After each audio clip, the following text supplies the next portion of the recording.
ईके electrical knowledge channel पे आपका हार्दिक स्वागत है। सभी प्रकार की तकनीकी प्रतियोगी परीक्षाओं जैसे ISRO, DRDO, DMRC, JMRC, LMRC, UPMRC, BHEL, JVVNL, JDVVNL, AVVNL, BHEL आदि की बेहतरीन तैयारी के लिए हमारी YouTube channel EK electrical knowledge channel को सब्सक्राइब करें। इलेक्ट्रीशियन से आईटीआई करने वाले स्टूडेंट्स के लिए यह चैनल बहुत ही ज़्यादा महत्वपूर्ण है, क्योंकि थ्योरी की बुक में आने वाले सारे पाठों का इस चैनल पर हिंदी भाषा में विस्तार से वर्णन किया गया है। यदि आप या आपके कोई भाई बहन इलेक्ट्रीशियन से आईटीआई कर रहे हों या फिर आईटीआई करने के बाद सरकारी नौकरी की तैयारी कर रहे हों, तो कृपया उनको इस चैनल के बारे में अवश्य बताएं और कहें कि इस चैनल को जरूर सब्सक्राइब करें, क्योंकि चैनल को सब्सक्राइब करने से हमारे इस चैनल पर नया वीडियो डलते ही आपके पास सबसे पहले पहुँच जाएगा। सबसे पहले आपको यूट्यूब को ओपन करना है, उसकी सर्च लिस्ट में जाके आपको लिखना है ईके इलेक्ट्रिकल नॉलेज। इतना लिख के बाद आपको सर्च करना है। सर्च करते ही पहला जो आ जाएगा इस लोगों के अनुसार, इस पर आप सब्सक्राइब करना है और इसको बेल आइकन प्रेस करके ऑल पे क्लिक करके नोटिफिकेशन को चालू करना है। उसके बाद जो आज का हमारा टॉपिक है एसी थ्योरी ट्रेड के अंदर इंडक्टर, ठीक है ना। इंडक्टिव रिएक्टेंस की सबसे पहले बात करते हैं कि इंडक्टिव रिएक्टेंस क्या होता है। इंडक्टिव को हम हिंदी में बोलते हैं प्रेरकी और रिएक्टेंस को बोलते हैं प्रतिघात। इसी प्रकार जो इंडक्टिव रिएक्टेंस होता है उसका प्रतीक होता है एक्सएल। इंडक्टिव रिएक्टेंस की परिभाषा होती है एसी धारा के मान में होने वाले परिवर्तनों का विरोध करने वाला गुण ही प्रेरकीय प्रतिघात कहलाता है। इसका जो मात्रक होता है वो होता है ओम। और इंडक्टिव रिएक्टेंस एक्सएल को ज्ञात करने का फॉर्मूला होता है 2πfl, ठीक है। इंडक्टर तीन प्रकार के होते हैं। इंडक्टर पहला तो होता है एयर कोर, दूसरा होता है आयरन कोर, तीसरा होता है फेराइट कोर। एयर मीन्स वायु, कोर मीन्स क्रोड, ठीक है। एयर कोर को हिंदी में बोलते हैं वायु क्रोड और आयरन मीन्स लोहा, कोर मीन्स क्रोड। उसी प्रकार आयरन कोर को हिंदी में बोलते हैं लो क्रोड और फेराइट और कोर मीन्स क्रोड, ठीक है। फेराइट एक प्रकार की मिश्र धातु होती है, उसके बारे में हम देखते हैं। सबसे पहले बात करते हैं एयर कोर मीन्स वायु क्रोड की। इसका आधार वायु होती है। इस ये जो इंडक्टर होता है ना, इसको हम एयर कोर इसलिए बोलते हैं क्योंकि ये जो इंडक्टर होता है ना, इंडक्टर हम बोलते हैं यानी कि कोई चालक तार होता है, ठीक है। उस चालक तार को लपेटे दे करके एक कुंडली बना ली जाती है, तो उसको हम इंडक्टर कहते हैं। तो पहला था हमारे पास एयर कोर, ठीक है। ऐसा इंडक्टर या ऐसी कुंडली, इसके अंदर यानी कि जिस चीज़ के ऊपर लिपटी हुई रहती है ना, उसको हम उसका आधार बोलते हैं। पर ये जो एयर कोर इंडक्टर होता है ना, इसके अंदर आधार हवा होती है, यानी कि किसी चीज़ के ऊपर लिपटी हुई नहीं रहती, ठीक है। तो इसीलिए इसको हम एयर कोर इंडक्टर कहते हैं। उसके बाद दूसरा है, हाँ, ये जो वायु कोर इंडक्टर होता है ना, ये उच्च फ्रिक्वेंसी और कम प्रतिबाधा वाले परिपथों में प्रयोग किया जाता है। उसके बाद दूसरा है iron core. Iron core means लोह क्रोड। इसको हम आयरन कोर इसलिए बोलते हैं क्योंकि ये जो इंडक्टर होते हैं ना, इनका आधार नरम लोहा होता है, ठीक है। यानी कि नरम लोहे के ऊपर ये कुंडली लपेटी जाती है, ठीक है। इस प्रकार यानी कि नरम लोहे का एक भाग है, उसके ऊपर ये कुंडली लपेट करके इस इंडक्टर को तैयार किया गया है, ठीक है। इसीलिए इसको लोह क्रोड बोला। ये जो इंडक्टर होते हैं ना, ये उच्च शक्ति और उच्च प्रतिबाधा वाले सर्किट्स में यूज किए जाते हैं, जैसे कि ट्यूबलाइट, लैंप आदि, ठीक है। उसके बाद तीसरा है फेराइट कोर। फेराइट एक प्रकार का मिश्र धातु होता है जो लोहे और कार्बन के चूर्ण को मिला करके बनाया जाता है। ये जो फेराइट क्रोड प्रकार का इंडक्टर होता है ना, इसका आधार फेराइट प्रकार की एक क्रोड होती है, ठीक है। ये जो इंडक्टर होते हैं ना, उच्च फ्रिक्वेंसी वाले सर्किटों में यूज की जाती है, जैसे कि ट्रांसमीटर और रिसीवर। ट्रांसमीटर और रिसीवर जो सिग्नल को भेजने का और रिसीव करने का काम करते हैं, यानी कि ट्रांसमीटर यानी ट्रांसमिशन को, जो सिग्नल होते हैं उनको ट्रांसमिशन करते हैं, और रिसीवर होते हैं जो सिग्नल को प्राप्त करते हैं, यानी कि उन इलेक्ट्रॉनिक सर्किटों में इसको यूज किया जाता है। ये जो उसके बाद जो फेराइट कोर प्रकार के इंडक्टर थे वो दो शेप में हो सकते हैं, ठीक है। एक तो ये है जो गोल शेप में है और ये दूसरे सिलेंड्रिकल टाइप में, ठीक है। इसके अंदर जो बेस होता है यानी कि इसके अंदर जो आधार होता है वो फेराइट प्रकार की क्रोड होती है।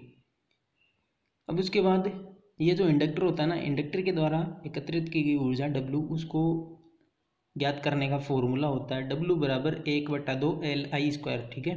ये जो इंडक्टर होता है ना, ऊर्जा को चुंबकीय क्षेत्र के रूप में एकत्रित करता है, यानी कि इंडक्टर को जैसे सप्लाई देते हैं तो वो चार्ज होता है, तो उस सप्लाई को वो चुंबकीय क्षेत्र के रूप में एकत्रित करता है ऊर्जा को, ठीक है।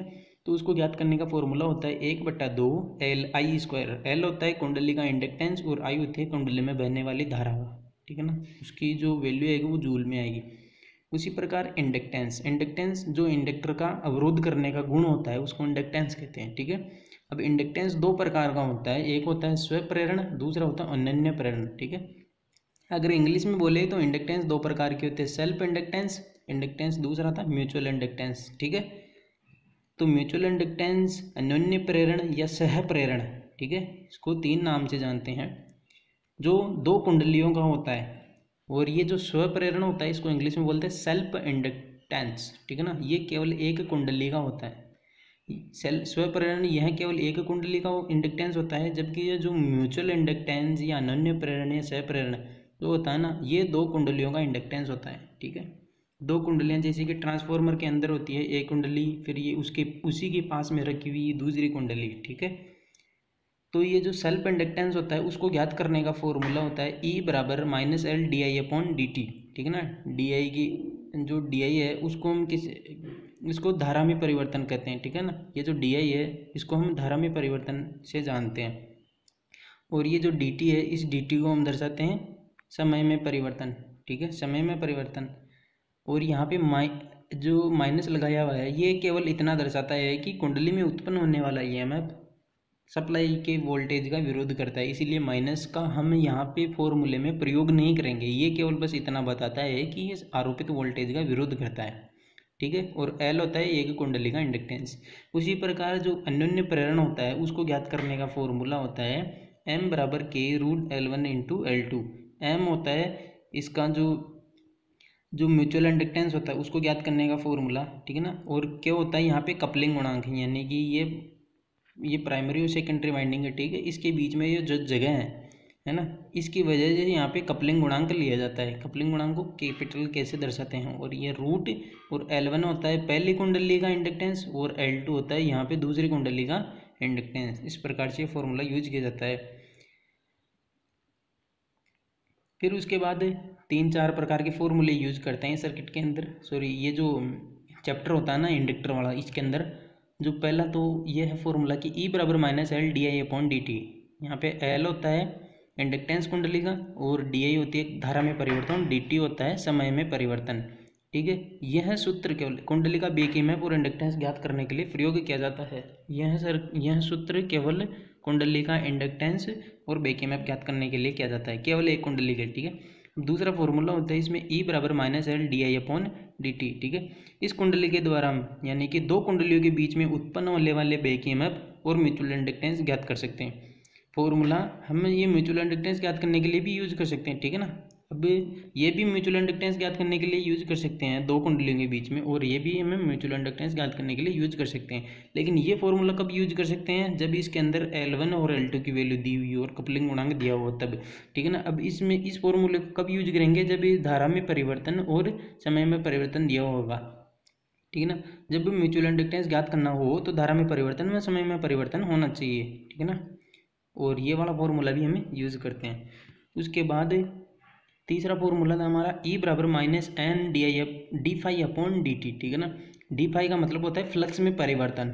ठीक है ना, जो यहाँ पे दर्शा रखा है फ्लक्स में, चुंबकीय फ्लक्स में परिवर्तन जो भी है। ठीक है, अब N होता है यहाँ पे कुंडली में लपेटों की संख्या की, कुंडली कितने टर्न दी हुई है कुंडली के अंदर, और dt होता है जो समय में परिवर्तन। और यहाँ पे इसमें भी माइनस है, इसमें भी माइनस है, इसमें भी माइनस है। ठीक है, ये माइनस केवल इसको दर्शाता है कि उत्पन्न होने वाला EMF यानी कि जो बैक EMF होता है सप्लाई वोल्टेज का विरोध करता है ना, ये केवल इतना बताने के लिए ही इसमें लगाया जाता है। वैसे इसका कोई जो क्वेश्चन सॉल्व करते हैं इसका हम प्रयोग नहीं करते हैं। ठीक है, तो ये जो फॉर्मूला होता है ये केवल एक कुंडली का बैक EMF ज्ञात करने के लिए यूज होता है। ठीक है ना, जिस प्रकार से ये फॉर्मूला भी एक कुंडली का बैक EMF ज्ञात करने के लिए यूज कर सकते हैं। ठीक है ना, लेकिन ये कौन सी कंडीशन में यूज कर सकते हैं, जब इसमें di/dt की वैल्यू दी हुई हो और इंडक्टेंस दिया हुआ हो।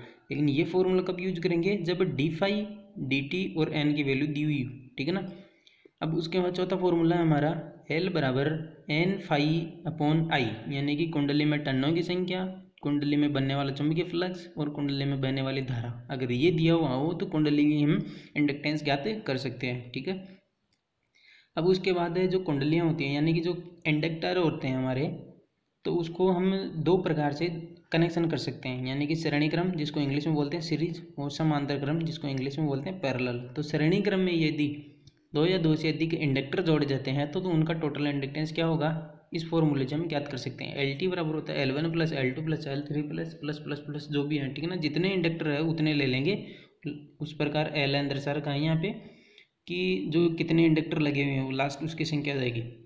यदि मान लो कि दो या दो से अधिक जो इंडक्टर श्रेणी क्रम में जुड़ी हुई हो, ठीक है, तो लेकिन सारे समान वैल्यू के हो तो उस कंडीशन में हम ये वाला फॉर्मूला यूज कर सकते हैं, एल टी बराबर एल इंटू एन, यानी कि एक इंडक्टर का इंडक्टेंस की वैल्यू, ठीक है ना, और कितने इंडक्टर लगे हुए हैं एन, एन यानी कि इंडक्टरों की संख्या, ठीक है ना। उसी प्रकार समांतर क्रम में टोटल इंडक्टेंस ज्ञात करने का फॉर्मूला होता है 1/LT बराबर 1/L1 plus 1/L2 plus 1/L3 plus, इस प्रकार से लास्ट में आ जाएगा 1/Ln। इस प्रकार जितने इंडक्टर हो उतने हम यहाँ पे यूज कर सकते हैं। उसके बाद अब यदि मान लो कि समांतर क्रम में दो या दो से अधिक इंडक्टर जुड़ी हुई हो और सबकी वैल्यू समान होनी चाहिए, ठीक है, तो उस कंडीशन में हम ये वाला फॉर्मूला यूज कर सकते हैं, एल टी बराबर L/N, ठीक है ना। तो इस फॉर्मूले से हम डायरेक्ट ही ज्ञात कर सकते हैं। अब उसके बाद दो इंडक्टर उनको श्रेणी क्रम में जोड़ने पर, ये तो था है ना, उनको कनेक्शन जोड़ने पर कनेक्शन कर लिया, ठीक है ना, ये भी उसी प्रकार से कनेक्शन होते हैं, ठीक है ना। तो डायरेक्ट अलग अलग प्रकार से आएंगे क्वेश्चन अलग अलग प्रकार से आते हैं कि दो इंडक्टरों को श्रेणी क्रम में जोड़ने पर तुल्य इंडक्टेंस यानी कि तुल्य जो प्रतिघात प्रेरकीय प्रतिघात जो भी है वो क्या होगा, ठीक है ना। तो उस कंडीशन में ये वाले फॉर्मूले लगाते हैं। लेकिन जब स्पेशल बोलेगा ना कि दो इंडक्टर श्रेणी क्रम में जुड़ी हुई हैं और उनका फ्लक्स भी जुड़ने वाला है, तो उस कंडीशन में ये वाला फॉर्मूला यूज करेंगे, ठीक है ना। यानी कि दो इंडक्टर को श्रेणी क्रम में जोड़ दिया और उन दोनों इंडक्टरों का इस प्रकार से जैसे ये सर्किट में बना हुआ है, यानी कि उन दोनों का फ्लक्स भी जुड़ने वाला है ना, तो उस कंडीशन में ये वाला फॉर्मूला यूज करेगा। क्वेश्चन में देखिए बोलेगा कि दो इंडक्टरों को श्रेणी क्रम में जोड़ने पर यदि उनका फ्लक्स जुड़ने वाला है तो तुल्य इंडक्टेंस क्या होगा, टोटल इंडक्टेंस क्या होगा, तो उस कंडीशन में ये वाला फॉर्मूला यूज करना है। जब क्वेश्चन में ऐसे दिया हुआ हो कि दो इंडक्टरों को श्रेणी क्रम में जोड़ा जाता है और उन दोनों का चुंबकीय फ्लक्स विपरीत प्रकार का है, यानी कि एक दूसरे का विरोध करने वाला है, तो तुल्य इंडक्टेंस क्या होगा, तुल्य इंडक्टेंस क्या होगा, तो उस कंडीशन में ये वाला फॉर्मूला लगाना है कि एल टी बराबर L1 plus L2 minus 2M, ठीक है, जिस प्रकार इस सर्किट में जुड़े हुए हैं, यानी कि असमान सिरे, ठीक है। अब उसके बाद दो इंडक्टरों को यदि समांतर क्रम में जोड़ दिया जाता है और जब उनका फ्लक्स जुड़ने वाला है, तो इस कंडीशन में ये वाला फॉर्मूला यूज करेंगे, यानी कि जब दो इंडक्टरों को श्रेणी क्रम में जोड़ा जाता है और उनका फ्लक्स भी जुड़ने वाला है, तो उस कंडीशन में ये वाला फॉर्मूला यूज करते हैं, एल टी बराबर L1 into L2 minus M का square upon L1 plus L2 minus 2M, ठीक है।